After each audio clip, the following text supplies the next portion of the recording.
Welcome back, RuleVacantLand.com. My name's Luke Smith, and today we're talking about Dunkin land deals. Got the title up here. Got Dunkin building in the background.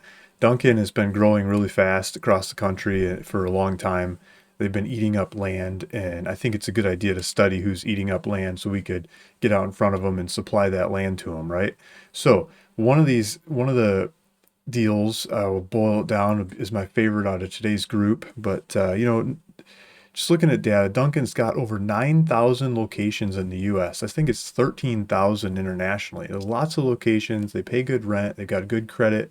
It'd be a great company to lease some land to and do a deal. So let's take a look at this one. Looking at Florida. I'm studying Florida because people move into Florida, right? So we've got I've got Crexy on the board, and I've got a bunch of different listings. I've searched all over Crexy for Florida and Dunkin. So what are the Dunkin properties that are up in Florida right now? And we've got multiple different listings. I think there's a half dozen of them or so that are coming up at the top that are the main Dunkin listings, and they're usually drive through these standalone kind of buildings, drive through standalone shops, triple net lease, which means the tenant Dunkin pays for the roof and the walls and the landscaping and the taxes and the insurance. They pay all the bills. They operate their business there and they pay rent. And so if you build it for them, they'll pay you rent for the rest of forever. A lot of the deals they're doing are 15-year leases. They're usually doing a couple options after that, 5-year options after that. They're doing some rent increases, bumping them up along the way. Um, and they're kind of 2,000 square foot ish shops, maybe 1,800 square foot, maybe 21 or 2,200 square foot, like those kinds of shops. Some of the ones on here are mixed with others. Like one of them is with a Baskin Robbins, or maybe two of them are with Baskin Robbins. That's the same company.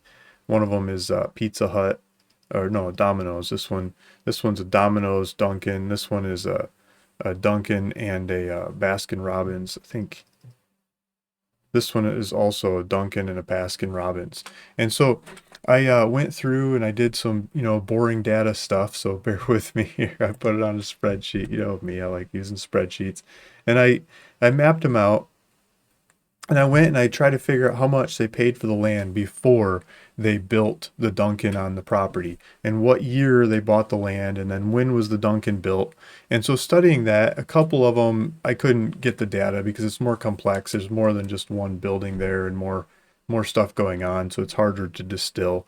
And then I went and I said, okay, how much does it cost to build one of these Dunkins? I did some research, and it's probably $300 to $600 a square foot kinds of numbers. And so if I ran it at $500 a square foot, we could strip out the cost of building Dunkin', and I put it over here right over my shoulder, this $500 a square foot. I can change that to 400 or 600 or 300, or you can move it around and see what happens to the numbers. But one property in particular, this one in Newport Richey, shines through the best numbers. I think we'll dive in and look at that one closer. And the spread, they bought the land for $500,000. They bought it in 2023, and then they sold it, or they're trying to sell it right now. But the year that it was built was 2024. I believe they had a contract to buy the land, and then they made sure Dunkin' was all good and ready to go, and then they bought the land and delivered it to Dunkin', and they carried it through with the Dunkin'. Um, Maybe one or two of the trades in here stood out at lower prices. Those were the ones that didn't shine all the way through. But sometimes you get a good deal lower price, and I think those might be the ones that are just buying the land and they're going to figure it out later, like a cash trade, instead of asking for time and figuring it out and then buying it. So I mapped out the asking prices of these properties, the dollars per square foot, the NOI, that's the rent. That's how much rent they're paying a year, if I get my head out of the way. So here's the different rents per year with an average. I didn't average that one, did I? Let's average that one out. So let's see what the average rent on these ones that are for sale is. It's $138,000, the average annual rent for the current ones that are on the market right now. The cap rates, this is like the yield. If you bought the property, how much rent would you get? as a percentage, like buying a bond or something. So a lot of the cap rates that they're asking, that they're trying to sell these for, are close to 5%. Some of them are sliding up into the fives.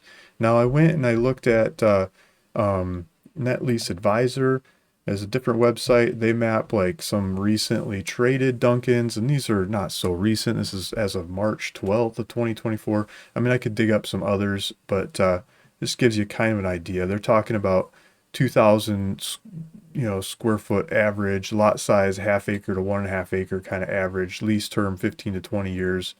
But they're talking about the cap rates are 5.6, let's say 5.7% kind of cap rates.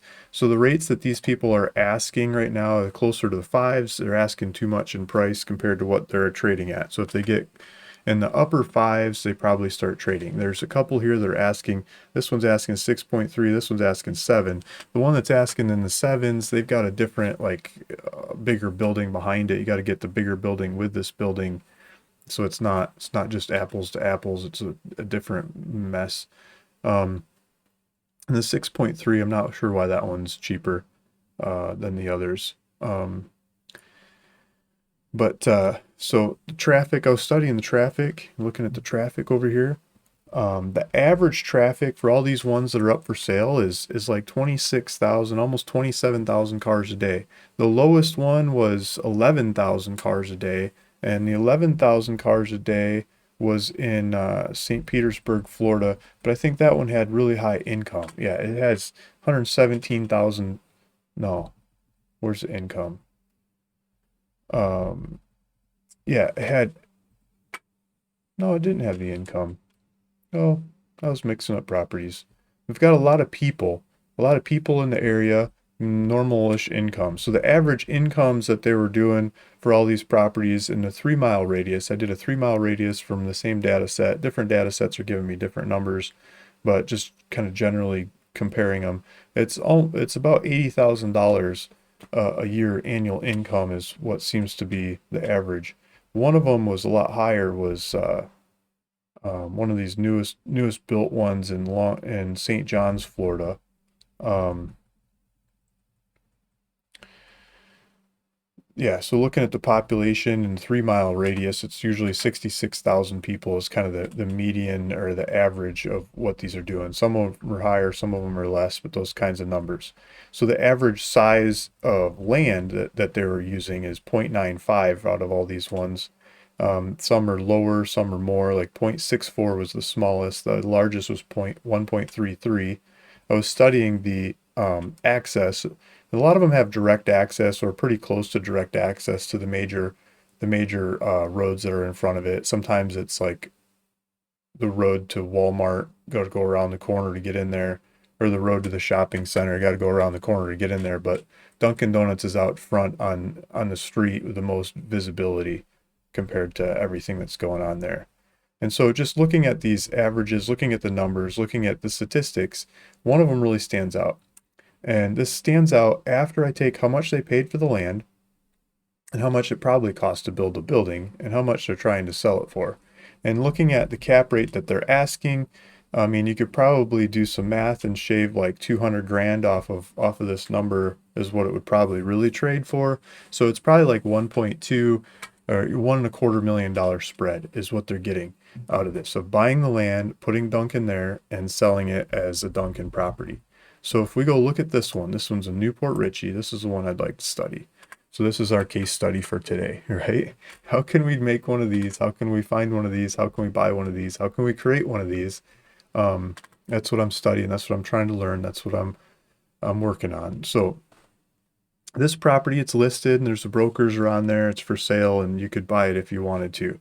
It's got an NOI, so that's the rent. That's the lease. That's how much rent this Dunkin' and Baskin Robbins combined agreed to pay. So they're paying $146,000 a year in rent. They signed a 15-year lease. The building is a little bit smaller than the others. So they've got two brands. This is a new build. This is a 2024 build. And they're putting both brands in there. It's 1808. So a lot of the other ones are a little bit bigger square footage. And so as we're getting newer in today's markets, costs for building stuff has gone up. A lot of these shops are getting smaller. They're having less place to sit, more drive through, more throughput, more production, less less service, if you will. And so they're just trying to crank up the numbers and trying to get the economics to work. And so you see that in what they're building and what they're making. So this is a 0.76 acres. So they're doing 0.76 acres. Um, yeah, triple net, and this is what they have. So they've probably got an offering memorandum we could look at, and yeah, so they've got this going, and they'll go through the details. So here's a more of a modern picture than the satellite picture. There's the thing that's built, so they're coming in, they're going around the corner and in. It's not direct to the street, it's the entrance to the shopping center, like lots of other ones. And instead of having like curb cuts out to the main street and turning lanes and stuff, there's already turning lane on this street to get in the shopping center. So people are using that to get in there and go into Dunkin. They were bragging about this whole shopping center being 100% leased up. And they're talking about the traffic on this road. They're saying 23,600 whatever vehicles per day is the counts they came up with. Here's a couple different views of the Dunkin. Um, they're talking about demographics, population, income, how much retail is selling in the area. There's a layout of the site plan so you could see if you could find other properties that the site plan would work or something like it. And there you go. There's a property. So now we've got the avatar. We've got the kind of property that we want to find, and we can go out in the market and or sending mailers to going through data and looking for more spaces like this in front of a shopping center like this that's all rented out, that's got good traffic, that's got good income, and say, hey, this is a new location for Dunkin'. And we can call them and reach out to them and talk to them and say, let's put a Dunkin' here and go build a Dunkin' and make a big spread between buying the land and selling it. So that's the idea. That's what we're looking at. I want to do more land deals like that going forward. I'm working on numerous ones right now. And if you want to learn, please follow. And I'll keep sharing information along the way. And maybe together we can do more deals and accomplish more real estate. Thanks for listening. Thanks for watching. It's Luke Smith. See you in the next one.